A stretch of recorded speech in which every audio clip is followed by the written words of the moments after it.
What's up, boys? I just wanted to get one more before you left. I'm fine. You can sit down and see how a pro does this.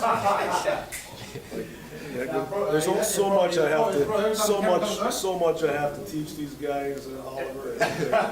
Every time the camera You know what? Why don't you grab two more because it's muscle milk. So yeah, so It's coming in. It's coming in. this is about motivation.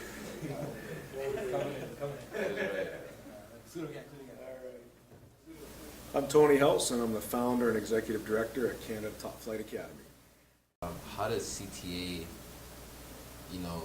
come back in mind and say this is going to be a thing for Ottawa, it's going to be a thing for the city, and it's a thing for you? So The motivation was simple. I'm an Ottawa guy, born and raised, played most of my basketball here.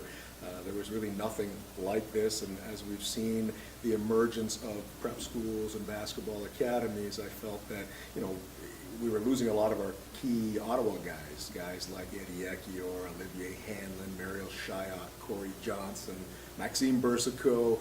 These are kids that, if this was around when they were playing, I would hope that they would come and stay locally. So we want to keep our best players here and give them the same experience that they would get from going to the States and Toronto. So that was the vision. Having it happen. This first year was obviously a really exciting one and a great one. But I think we had the vision, and then now to see this vision come to fruition, it's pretty exciting. I must agree. And you named some big names for Ottawa, especially with Oliver. I know he had a few Olivier Hanlon, and yeah. I mean there's a ton of really good talent in Ottawa. So again, to give them a local option to be able to sleep in your own bed and have dinner at in your own home at night, I think that's the key. And we're trying to provide them, as I said, give them a reason to come here. So not to only just to have these other options, but it's really important that they don't have to go to the States. They don't have to go to Toronto. basketball career. Start from when you're a kid, when you started playing basketball. I'm 100 years old, right? So it's they didn't have laces on the basketball. There were no peach baskets, but no, I started playing when I was 6 or 7 years old for the NABA, the Nepean Amateur Basketball Association. Oh, wow. Started shooting on 8-foot hoops at Brook Lane. Got into the senior mini stuff, and that was 8.5-foot hoops at Frank Ryan. So just a great place to start. And played at Graham Park Public School, Greenbank Public School. Went to St. Pius X. Won a junior city championship and a senior city championship. Went to played in OFSA. Actually attended my first national team training camp at 18, and got recruited by a number of Canadian schools. Went to University of Manitoba. Played 3 really good years. Had a couple of really good years. Went to the Final Four in Halifax in '85, and then in '86 we were ranked #1 going into the regional, and we ended up choking. University, I had a great few years there, and had a lot of fun. Made a lot of great memories.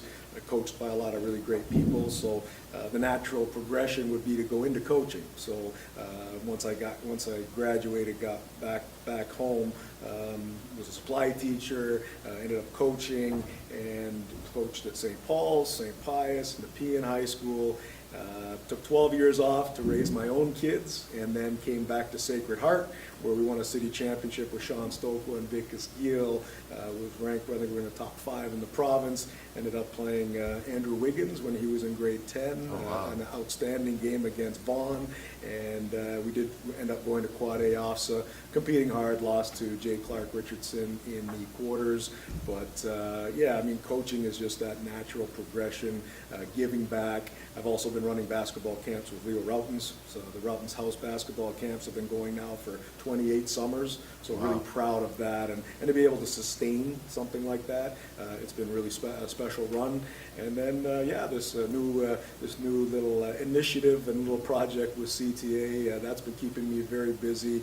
And again, it's another labor of love, and I couldn't be any more proud of Ottawa being able to rally around this. We've been able to assemble some great basketball people to support CTA, and because it takes a village. And what a run we went on this year. I agree. And then you didn't mention your family to take care of your kids for 12 years. So how do they respect and support your CTA movement right now? How did that involvement and the talks at home? Well, yeah, no, I mean, my wife is incredible.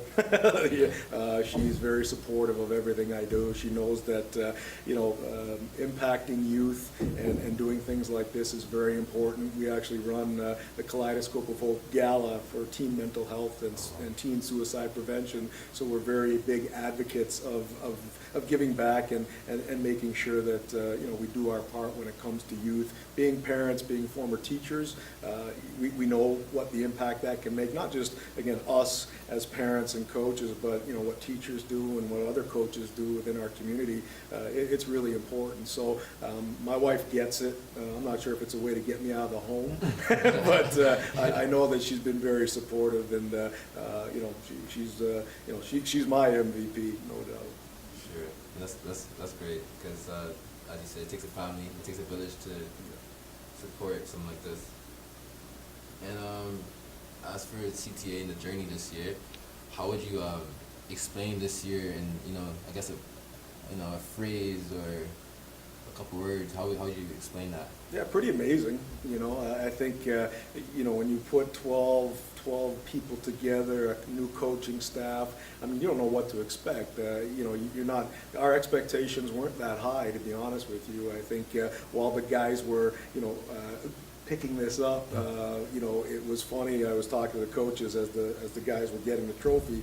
I told the guys, remember that first meeting where I said, you know what? Let's not embarrass ourselves. Let's go 500. Let's just be competitive.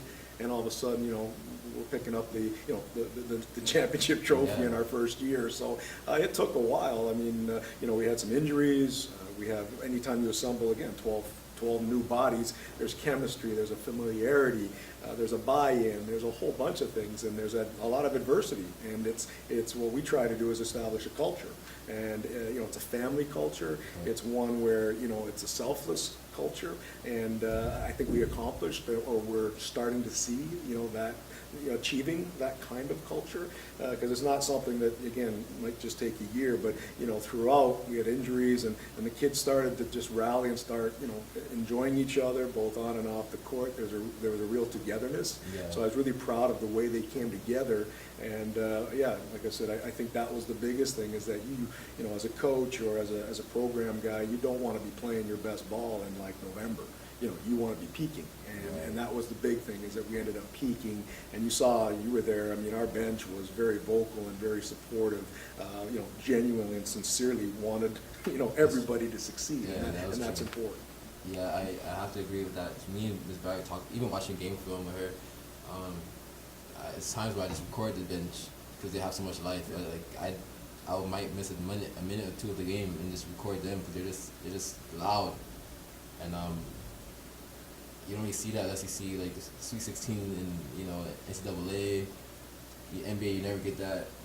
Like high school basketball in Ottawa, you don't really get guys really going off like that. So just seeing the guys really caring for the success for each other, that was great.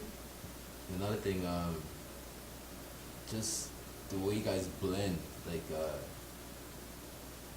I mean, there's obviously, teams have problems, they might argue on the court, whatever, every team has that, but like, just watching you guys, it was little talking, more just like, it was just some code you guys have on the court where you guys just kind of blend almost all the time, even when you guys are, losing the lead, or, had a few bad calls, like, the coaches, you guys keep them calm, and like they kind of get it.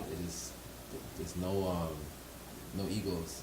Yeah, and I think you hit the nail on the head, and that's more of a maturing process. I think at the start of the year, we came a long way, and I think, as I keep saying, like when you bring 12 new personalities in, they have to blend, they have to come together, they have to play for one another, they have to battle for one another, they have to actually, they have to hammer on each other in practice to make each other better. Yeah. But there's that as respect and appreciation of every single one of the blood, sweat, and tears that goes into to being successful, and obviously the culmination of winning a championship. But it comes with with a lot of adversity and dysfunction, as you mentioned. I mean, you know, from September to the end of March and early April, what a difference, you know, what a difference 6-7 months makes. Yeah, that's true. I'm glad I was part of that experience, because that actually changed the way I'm in school still, and like having exams, like I get, you know, bored. I don't want to study. I don't want to, you know, I don't want to do it anymore. But just seeing these guys, you know, go hard at something, I'm like, you know what, like this is what I chose to do. So, you know, like when I get back to it, and they kind of motivate me. They motivate me to, you know, stay focused in that sense. And as for I had another question here. Yeah, and I asked Lowell, that's the same thing. I said, if you're gonna tell someone to come to CTA, like what would you say? Like, why would someone choose CTA over, you know, Central Tech, or why would they choose CTA over any other club? Like, yeah, I think anytime, you know, you're going to have to answer whether you're in a, you know, you're in a business or in any type of services, you know, the value proposition is why, right? Why over, because there's, you know, a ton of very good programs. I believe now, having run it, I think it's people, I think it's relationships, I think it's credibility and relevance. I think we've got the, you know, right from the ground floor, we've got a terrific partnership with the Catholic School Board, and specifically Notre Dame, and then of course we're launching the women's program at Immaculata. We have the support of a tremendous board, both tremendous schools. You have to have that.